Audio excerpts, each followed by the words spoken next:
Howdy. I wanted to do a short-ish video on my bag, what I'm using in it, and just a few things that I wish I would have known when I was setting up my bag recently. So, first off, obviously we have the F8, which I still really like. Um, if I upgrade, it'll probably be to something Zaxcom, just because I use Zaxcom wireless, but the F8's still great. Hard to beat, honestly. But anyway, let's see. So I have the F8 right here. Right here is the Audio Root BG-DU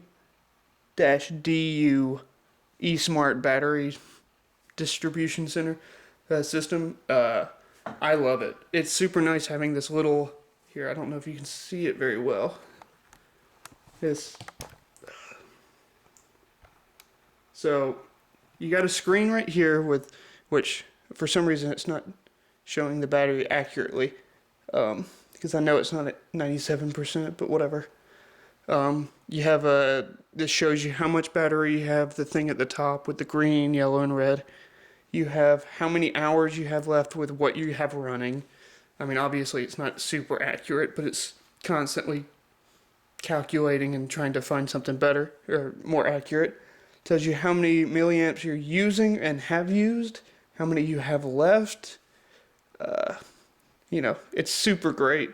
I love it because not only am I, running it with powering my F8, I'm also powering my wires, excuse me, and my IFB system, which I don't use as an IFB system yet. So let's get into that real quick. So first off, on this, I have just the F8 on the first switch. I think you can have, I believe it's 4 things plugged into switch 1 to turn on with switch 1. I don't have that many things that I need on all the time, so I just have the F8 on that. Switch 2, though, I have the the QRX 200, which is my 2-channel wireless receiver, and then my IFB 200. So, like I said, this is for my wireless.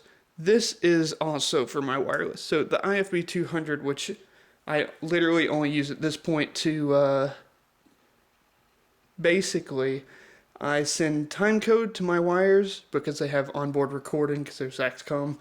I can change the gain remotely on the wireless, the transmitters. I can change the frequency that they're transmitting at, the power, basically anything. It's awesome. So this is a great little thing if you use Zaxcom. It'd be nice to be able to change the gain and stuff on these, but whatever, not a big deal. And then on the third one, I just have this, which is just my other 2 wires. So I can have 4 wires and then, a boom. That's what I usually do. So I usually leave the IFB 200 off though, just because it transmits a little bit of, RF that you can kind of hear sometimes, especially on Comtex. It just destroys Comtex. It's hard to explain, but it's just a lot of noise goes through it when you have that on. So I usually flip that off if I don't need it on, like changing stuff. So let me just turn those 2 off. Alright, so before I get any further, let's go to my bag. So this is a K-Tech Stingray bag. It's the medium size. Now, technically this is made for bigger mixers, but I just, I've been using an Orca bag, and I'll show you that in a second. But this just gives me just a little bit more space to work with. See, I've got a good, 2 inches or so from each side to be able to work with. Just, I'm not crammed into a small bag.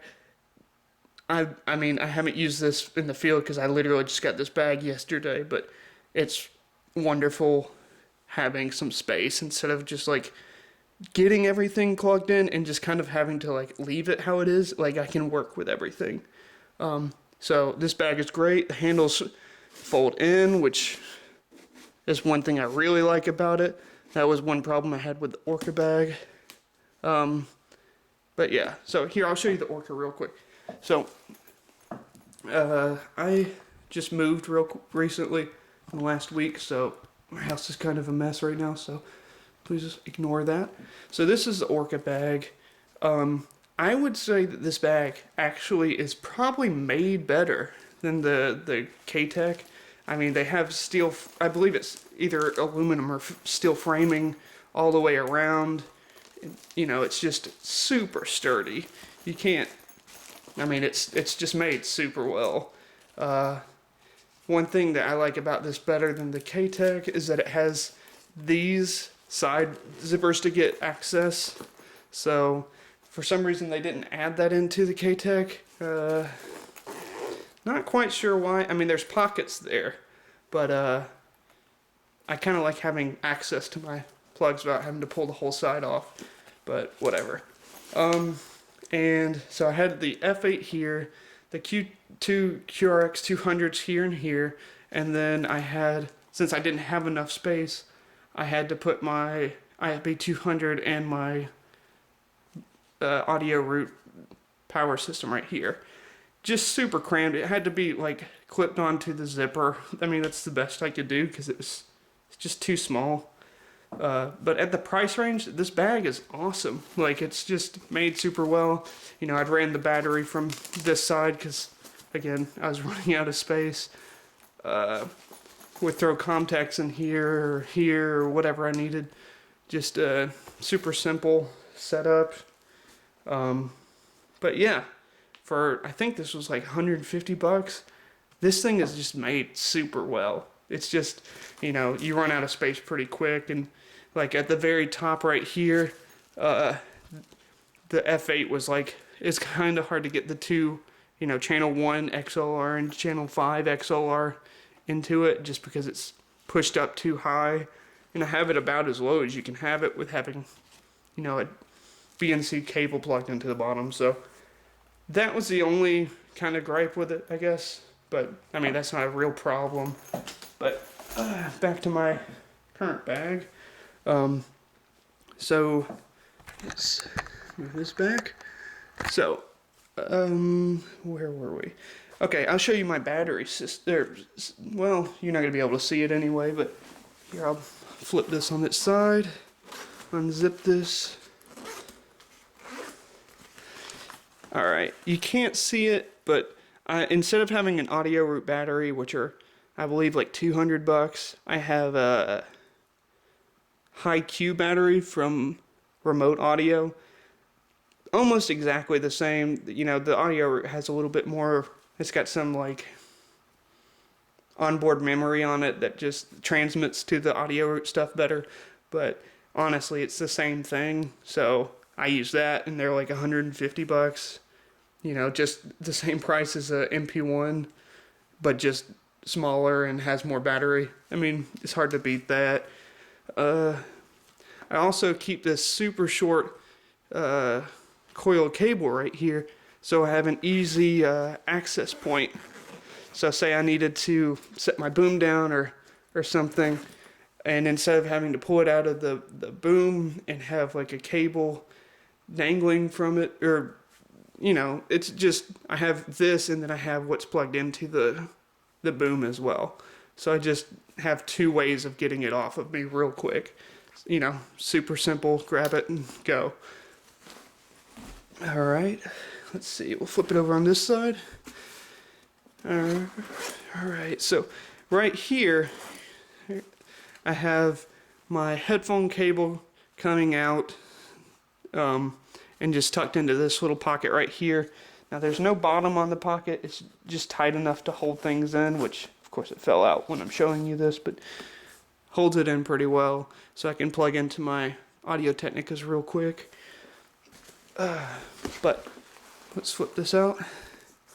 So running out of the QRX 200s into 1/4 inches on the side, it's important one thing I learned from experience and what I couldn't do in the Orca bag is make sure you have these on the right side of the F8 facing towards the bottom of the F8, because if you do it the other way, which is the only way you could have fit it in the other bag, you're covering up your TA3 outputs, and you're limiting yourself if you need some more outputs. So that's one thing that's nice about this bag. And like I said, you see how much space I have. I can stick my whole hand in. I mean, it's great. So now I'm going to talk about my timecode stuff. So I have just a normal, well, it's not a normal BNC. So I have a BNC coming out of the bottom of the F8 into this $2 adapter I got off of Amazon that basically just splits one. I mean, that's all it does. It splits the BNC, so it's sending it out of two. Now I had to get the special cable made right here, so it's a female. So I'm going male BNC out of the bottom of the F8 to a female to the splitter, and then I have one BNC cable going to the IFB 200, sending time code constantly. That way, if I do lose signal, I have it backed up with time code on my transmitters. And then also I have a second cable coming out of time code that I can run into my slate with LEMO 5 pin at any time. That way, for a while I did it where I had to unplug it and switch to a different cable, and then I had to hold on to these different cables and switch them real quick at the beginning of the day, not, because you're always in a rush for some reason. But so now I always have time code in two places.